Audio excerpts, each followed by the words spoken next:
15 podcast. My name is Chris Proctor. I'm your host, your personal trainer, your nutrition coach, and I'm here to help you in 15 minutes or less with every episode of this podcast. So first, I want to welcome all of you who are listening to this podcast. Thank you very much. I appreciate you so much. If you're new to the podcast, welcome. If this is your first episode, I hope you enjoy it. Make sure you share it out if you find it valuable. So today I want to talk about what, in my opinion, is one of the most underrated and underutilized ways to improve our overall health and wellness, and that is lifting weights, okay? So as you know, if any of you follow me on Instagram, you know I am a huge proponent of really everybody lifting weights. I truly believe that resistance training, weight training has a place in everybody's wellness program, regardless of your age, your ability levels. Obviously, the program needs to be individualized, and that is super important.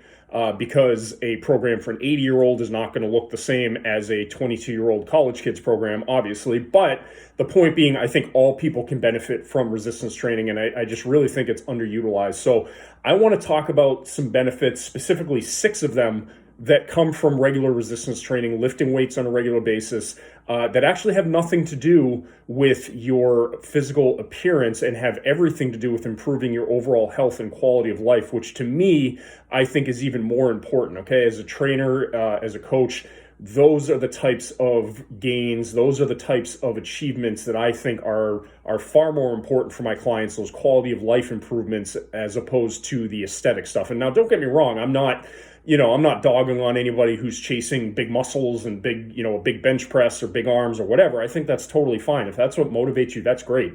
And those things can also improve your quality of life. But I think there's a lot of things that are not focused on enough with weight training that are really valuable in terms of improving our overall quality of life, our overall health and wellness. And I'm going to focus on 6 of them today. So the first one is improved balance. Something that a lot of people don't think about is that our balance can be greatly improved through strength training, through resistance training on a regular basis, because when we get stronger, we improve the integrity of our joints, which can also improve our joint stability and make us less likely to fall. And we can also, our neuromuscular function gets better, which means our balance and sense of sort of kinesthetic awareness and proprioception, our ability to navigate different environments that may or may not be, flat, may or may not have bumps and things like that. Balance is super, super important, and especially as we age. You hear this all the time, right, about older people falling and sustaining pretty serious injuries, a lot of hip fractures, things like that. So improving our balance is important really at any age, but especially as we get older and get into our senior years, because a lot of those falls and nasty injuries and unfortunately deaths can be prevented with improved balance. So that's a huge benefit of weight training. I think a lot of people either don't know about or we just don't really focus on. So that's the first one. The second one is just increased mobility. It's just your ability to get around and do things, right? That's really important. When we talk about mobility, we're not talking about the ability to get into some pretzel pose at a yoga class, which is, that's great if that's what you want to do and you want to become more flexible like that. That's great, but that's not what I'm talking about when I talk about mobility. I'm talking about things like your ability to get up and down the stairs, your ability to walk down to get your mail or take your trash out or play with your kids or grandkids. That's what mobility is about for me. So really, resistance training, getting your muscles more fit and strong, it can help with your mobility, which is another thing that's super important. The third one is arguably, I think, one of the most important, which is that it can help you stay involved in the activities that you enjoy, whatever those are. And to me, when I talk to a client, I just talked to somebody about this the other day, a new client, I think it's really sad and it's got to be really defeating when somebody says, like, I love hiking, but I can't do it anymore because my legs aren't strong enough. Or I love tennis, but I can't do it anymore because I'm too overweight to run around, or I don't have the endurance to do it. Lifting weights and getting stronger is going to help you stay more active and stay involved in those activities that you enjoy, which is super, super important, right? We don't want to give up those activities, whether it be hiking, tennis, swimming, whatever it is. You don't want to give those up before you absolutely have to, right? And that's something that lifting weights can do for us. When we get stronger, we improve mobility, we improve muscular endurance, and therefore we are improving our ability to continue participating in the activities, the sports, whatever it is that we enjoy. Okay, so super, super important. And again, I would argue that that is one of the most important benefits I'm going to talk about today on this podcast.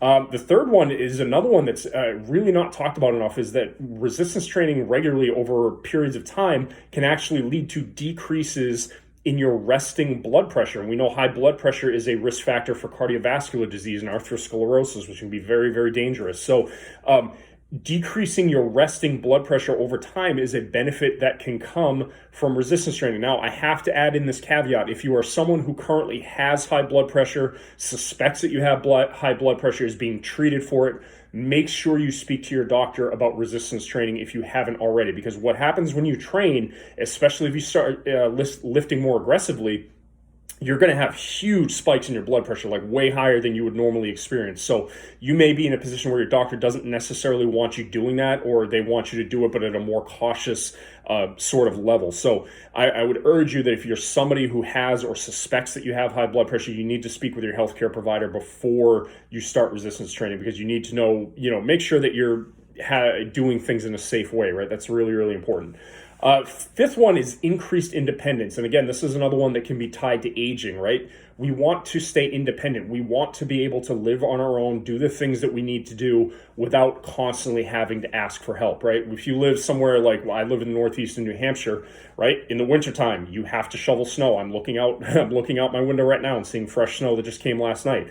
If you're in a position where you own a home and you don't have anybody to take care of the shoveling for you, clearing your driveway so you can get out and do the things you need to do, or God forbid, people can get to you in an emergency, what's going to happen, right? You need to make sure that you're maintaining that level of independent living, that you can do these things that you need to do. Go do your grocery shopping and bring them into your house on your own without having to call your, whoever to come help you with it, right? That's a really, really important benefit, is maintaining independence as we age.